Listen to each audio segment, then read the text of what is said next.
amma eegan tiyaade bota jantaa silaa namni akkaan jiruufun tolu akka fedhe jeetin waan itti kanne tanneen silaa miila jala daddawaaniiti takka bakkuma takka akka ta'an godhuudha. Haa kaayuu maaliif ani arrallee barullee baar Soofiyaan waliin siidhamu abbaa Hamzaadha. Nama hedduu si duubaa jira. Si qofaa si miti. Dhiiraaf dhalaanuu si cinaa jirra. Oromoo bal'oota na qabda. Hordoftoota fi kabajamtoota keenya qaqqaalii kana. Kawarra sitti hin dhiyaanne kana gartee bakka jirurraa kana sii lolu kana qabda. Waan takka gartee siif jirra. Miila jalaa miti bakkuma feetee odee nu qabbaneessinu hunda onneen teenya nu gubattee jirti. Assalaamu alaikum warahmatullahi wabarakatuh. Hordoftoota fi kabajamtoota keenya jirri jirtu isiniin jechaadha. Alhamdulillah baga jiraatan nullee kunoo baga jiraannee as keenya jirra gaadhiyoota nafooziyaatu isinirraa baddee jirti. Haaluma jireenyaatii fi hojii waan hundaafuu mashquula ta'eetiin gartee isinirraa badee as beetiin jira gaa kun warra isinii dhufeetiin jira. Alhamdulillah rabbil aalamiin fatiyaa birattiin argama. Waan bira argameef dirqama dubbiin gartee deemu jirtu tun hedduu takka gartee waan namiitee waan nas aarsitee jirtuufiin akkasi fatiyaa teenya biratti argama bas hedduu takka gammadee sin jira gaa alhamdulillah fatiyaa waan biraa waliin deebina fatiyaa salaamata gaafadhu. Assalaamu alaikum warahmatullahi wabarakatuh. Akkam jirtan hordoftaa fi daawwattoota keenya akkam nagee qabdanii jirtanii baga nu jiraattan nutis jirra alhamdulillah. Kunooti bakkuma jirtanitti gaa salaamtaan teenya ta'onni irraa madditee isin bira haadha qabdu. Warra fagoo jirtanillee akkasuma fageenya saniin dhuftee takka takkatti isin bira haa geessu jenna. Alhamdulillah rabbil aalamiin obboleettiin tiyya. Yeruma dubbiin jabaattee as baati nillee mul'atu ni beektanii. Yeruma dubbiin jajjabaattee takka dhufteetuma baafatti dhugaadhaa dalagaa jirti mashquula bakkee hojii jirti. Rakkoonsi bakka hojii san hedduun baatu yeruma takka baati. Alhamdulillah garuu wal bilbilaan yeroo hunda walquba qabna. Naf bilbitti nin bilbilaa fi arra waan fidee gaan beekumu hojii arra daruura dhufetti si hojii viidiyoo seenuu qaba jettee dhufte. Alhamdulillah laa kulla haal baga jiraatte nutillee jirra. Akkasii fooziyaa teenya maal jette? Akkasii fatiyaa xiyyaarraan tanaa waan dirqama natti ta'e gartee onnillee na buttee na fidde yeroo dura gartee viidiyoo maree jarri fattaaloonni najaashii fi amaqaa immoo qaqoo isaa godhu amaqaa yettan kana hedduu takka gartee na gaddisiisee hedduu takka na silaa naa taate yookaan dhiira ta'e yeroo sanitti gartee maali musaddasa qabaadhu waan fedhe qabaadhus dhufee gartee isaan san gartee bakka isaan jiran barbaade nama gartee onnee tiyyatan nan butamte san aarabaw laakiin naaf mijjoo inni godhuus hin danda'u gawaanni kana dhalaaleen godhuu nama dandeessu hin taane gaa dhiira meeqaa jira ijoollee taranya meeqaan tamii jira bahar duuba nama hedduu jira jechuudha hedduu takka dubbiin isaanii namiite hedduu takka na aarsite alhamdulillah amma waan hin galata galfadhu bahar arrallee borullee rijaala dhiiraati maaliif isaan hedduu takka si deddeebi'anii gartee takkarra lamarra kabajaa gartee waan takka hogguu takka miidhame yeroo sanii gabbaatee ati gartee miidhaa isaan gaggeessuu dhabuun isaanitti waan fakkaatee uummata gawwaa kana rabbi ammallee isaaniif haa beeksisuun ja'a uummata gawwaa waa takka hin beekne kana gawwaa kana sodaatti fakkaate ammoo ati gartee deengadda yeroo akkasii inni waa naakannii maaliif na dhorkitaa miti jee dhorke ani waan hundanaaf gala dubbattee jirta atillee bara bilbilaanillee si himeetin ture waaniin kan nuti kannillee naan jetteeti kanneen takka dubbii hordoftootaatii fi keefaan nafannisi yoo meeshaa kana maaliif hordoftoonni keenyallee waan isaan natti aaran narra haaftu dhugaa natti aaran anillee waan biraatiin yaade anis gama yaadeen qaba karaa hamtuu dhuftuu saniitu hin barbaanne dhugaadha hordoftoonni keenyallee haa galatooman wallahi bahar haadha ujaan gumaalle nama akka falaa jaane dhugaa nama akkanaa jiruun hin tolu sila amma amaqaa fi najaar kun sila jiruun hin tolan namni akkana yoo dhabame irra wayyaa maaliif jiraatanii tolas hin beekani jiraatanii waan nagaan hojjetan jiraatanii namaa wajjin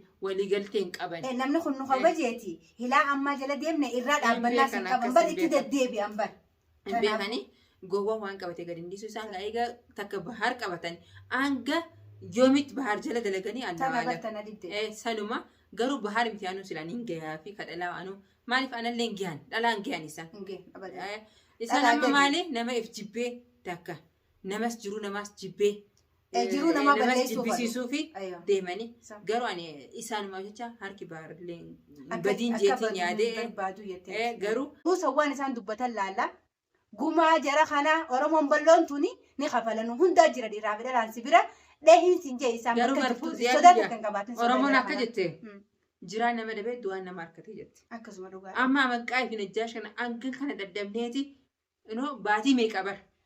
Wauma isaanii kana ol baanee gaggabnee kanarraa gisee buune kaan nu dhufani. Nama isaanii takka dhabneemi yeroo isaan waan ta'an immoo nama isaanii as baha. As bahanii fatiyaa. As bahanii gartee waan isaan fidan maaliif nuti bar qabatamaan qabna waa hundaa. Takkarra lamarra meeqarra qabna. Namni kana yeroo hedduu roorroorroorrosis jiru naman qabu inni. Bahar naman qabu.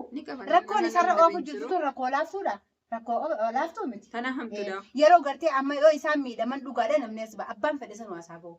Waan isaan fidan warri gartee gaafa hamtuun bahar irratti ammaa miti gartee waan kun turte irra deemu jirtu takkarra lamarra as bahee hin dubbatin haa waanuma fedhe sanuu fidee gartee nama isaan duubaan as bahee gartee dubbatu sani laalla nutis waa hunda qabatamaan qabnaa fatiyaa sodaa kan qabnu sodaa jira kana. Sodaa bari qabnu namni tokko amma najjaash maqaa yeroo namni usee asumarra dubbanneetuma usnaami yeroo akkas laalisan sodaatti fakkaatti. Takka buruujaa akka nu fuudhanii. Maaltu roorroo dila san fidee bokka si fakkaatanii. Buruujaa akka nu fuudhan agartee sheexana isaanii akka waan inni jaan saddaqan uummata jaahilaami akkas kalas buruujni keenya isaan bira maal ta'e saniif usan numa jaan. Akka isa yaada isaaniitti beeksa. Garuu wallaalummaa dhama'ummaa isaaniiti malee namni kun maaliif na dhabee maaliif jechaan irraa usee kana hin beekan. Akkami wallaalanii jaabarta akkarra lama waan tun deddeebitee. Lama dhiisi namni sun gizee booddee akiran isaa dhiyaatte. Harkoof taa'anii bakka taa'ee jettee daddabdanii beekta. Akkasuma. Amma waan taa'ee jettee waan teessaa dhufa. Amma yeroo immoo waa takka taa'an ni taa'an dirqiin taa'an. Adaba isaaniitti taa'an. Waagaa isaanii harkatanii. Duuf deeman na fakkaata. Badii isaanii badii takka godhan kana hunda faraqaa takka isaan. Harkas balleessanii lubbuu isaanii dhabuuf deeman na fakkaatti. Kanaafuu isaan taa'in dadhabdanii beektaa nama eegaa kadhachuu jira. Oromoon balloon tun kadhachuu jirti. Yaa uummata taa'a. Yaa uummata kanarraa taa'a jechuu jirti. Yeroo immoo lubbuu isaanii dhaban yeroo san jaalatanii hojjetan dirqiin ni taa'anii. Dhaabaa odumeen nuuni bar tunis laaftuudha jaaniiti guddoo hojjetan. Makiinaan faayidaa takka hin qabdu. Daawwitii bakka dhaabbattu. Lubbuu namaatiitu caala. Daawwitiin waan laafaadha. Waan isin gootan isaa. Namani gaddisiisa namani aarsa. Leenca si aarsiti. Taraa lama ta'anii beektaa gaafattoos akkasitti bakkee dhaabbatu san hoteela cinaa akkasitti cabsanii dhiisee bahar lammata moo qe'ee dura tuffii maaliif hin dubbannedha. Fatiyaa hinaafummaan jara kana godhu jirtu tuni. Hinaafa ergaadha. Garuu amma ilaali mana isaaniis hin jira. Yoo tana hunda mana isaanii naannoo isaanii ijoolleen bara kana yaa'u jirtu magaalaa keessa. Manas hin beeku manas. Sani baay'ee Fatiyaa nama rakkoo dila kana uume ati dirree deemanii isaa waan ta'eef jechuun manas rabbiin ni laaffisee fi bakkee kudhan mana qaban na fakkaata. Achi gisee argatan boru bakkee biraa jira. Garuu rabbiin laaffisee nuti waan jennu hin qabnu. Garuu arraan tana balloo isin laaltan kana guyyaa tokko ittuma qabamtanii goota seentan dhabdanii arraan tanee mana jijjiiranne bakkee takka teenyaa nuti bakkee maarree teenya dharra jettan san guyyaa takka ittuma qabamu teessanii.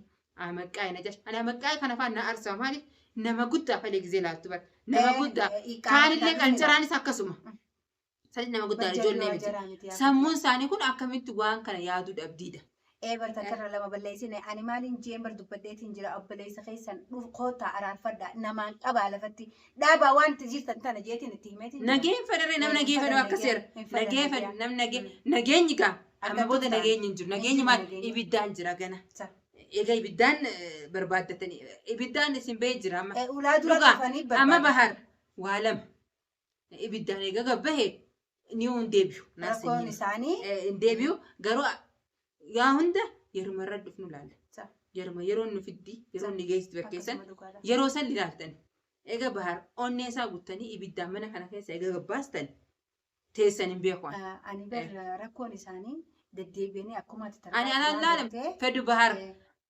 Takka lafatti isin darbee haa hidhamu dhiiraa hidhama. Hidhaa biyya sana baatanii isinuu hin gadda baatanii jirtan bara.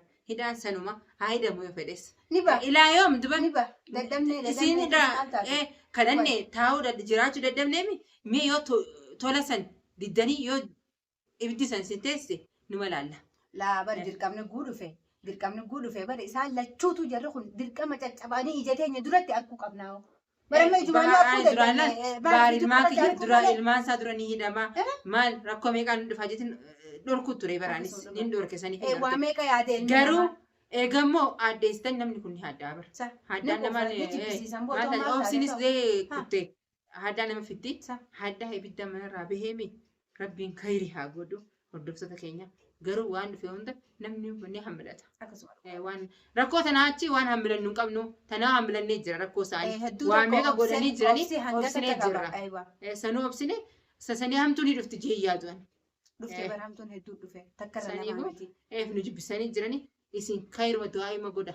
Hordoftoota fi kabajamtoota kiyyaa kunoo gaafati yaanis isinis irra jabaattaniiti dhugumatti nuti illee irra jabaanne ani waan hin du'aa godhuu qabu. Ani wallahi fooziyaa teenya amma wayin sima siyaafaan illee qabe ani hamtu kanaa sila hamtu meeqaa dhufa rabbi nurraa dhorku jira maaltu nurraa dhorku jira wallahi du'aa hordoftoota keenya garaa qulqulluudhaan du'aa isaanii halkaniif guyyaa nu cinaa dhaabbachuu jira du'aayin hamtu deemtu hunda sirraa ni balaa meeqa sila akka irras harka balleessee hidhaa jira. Sababa sila akka najjaashi amaqaa'ee silaarra hidhaa jira. Garuu inshaallah du'aayin isaanis hedduu nu cinaa dhaabbachuu haa galatoomanii ammallee inshaallah rabbiin kayrii haa godhu. Akkasii hordoftoota keenya fooziyaa tiyyaatillee laffaatee bakkee sanirraa kaatee dhufte galatoomi obboleetti tiyya sanallee naa jajjabeessa. Hedduu yeroo rakkoo tiyya na cinaa dhaabbachuu jirti. Hedduu hojii lafa hojjirti yaadaa fi yaadaan illee hojii lafa hojjirti. Yoo na bira qaamaan illee dhufu daddabdu bakkee bilbilaa jiraame yaadaan na hojii dhaabbachuu jirti. Hedduu naa jajjabeessa isiniin jaa hordoftoota keenya qaqqaali. Maal jettee fooziyaa teenya? Akkasii ani waan dhaamsaan dhaammachuu barbaadu dhugaadhaan maanii yeroo baharra ibidda fudhatee ala deeme kana cinaa tokkoonis akkuma yaada hunda balliftee tanaaf saniin jedhu haasawtee jirta. Yoon karaa saniin achi deebi'a jee isa kana deebisuun hin fedha. Ammoo laakiin rakkoon isaan gartee baharra oofu jiran kun rakkoo deebistuu miti. Gartee an du'aayii guddoo gootaniif hundinuu du'aayii goonee fi bahar isaan yoo miidhallee akka gartee miidhamee hidhaa fi kana nurraa seenuu illee hin barbaannu nuti. Maaliif jennaan fatiha? Uummanni kun nama ni qabanii akkuma nama qaban sanitti har'a yeroo bahar isaan miidhame saniis du'aayin hordoftoota keenyaa gartee bahar cinaa dhaabbatan balaan takka isan gartu maaliif haqa bar haqaas immoo yaa bar haqaatu irra aanaa bar saniifuu hambaar keenya waan inni siidhaamu jabaadhu yeroo deemtu ifeegi rabbi si haa eegu rabbi si bira haa dhaabbatu uummanni hattuun kun gartee ammas miidhaa makiinaarra fidanii miidhaa mataa keetirratti yoo fidanii waan jennee dubbannu hin qabnu waan jennee wanni goonu hin qabnu saniifuu bakka jirtutti nagee rabbisitti haa ta'u rabbiin si cinaa haa dhaabbatu du'aan si godhaanii uummata gartee adawwii ta'e kana gartee bayyanadhu ija daabanadhu namni si hedduu si hojii jira firraa eegi bakka jirtutti firraa dhoorkin siin ja'a awwaanis siidhaamu jajjabeessee rabbii wajjin atii fi balloonis namoonni si hojii jiru hundinuu gartee ija banadhaa uummata hattuu kana yeroo isaan deemanii nama miidhan hin beekanii firraa eega waan isin dhaamaan. Booda rammaasis akka malatti gartee isin firraa quban qabna dingatatti akkuma gaafattoo gartee akka gabbaatitti gartee rakkoo sirra uumanii gartee bakka san bakka badduu nuti namni ilmi namaa gartee hin barbaanne san gartee rakkoo akkasii san keessa geessanii akka isaan gartee ganaa rakkoo sirra bitan numan barbaannu nuti irra gammachuun keenya jara san bakka biraallee miidhuu baatu miila isaanii lamaan jala dhooytee rasaasaa dhooytee miila isaanii kanatti akka bakka takka keessuun barbaadan gama kiyyaa tanaa siidhama baar keenya.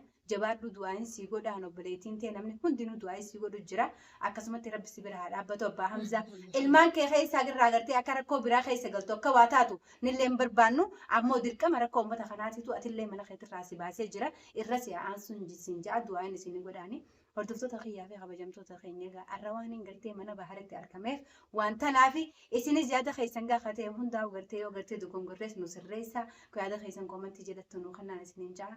فيديو نران تناتا ما فكاتي هم قرتي وان خيري إن شاء الله بحر كينيا موي إرا آني قرتي ربنا وقرتي ولد ديبنوني السلام عليكم ورحمة الله وبركاته.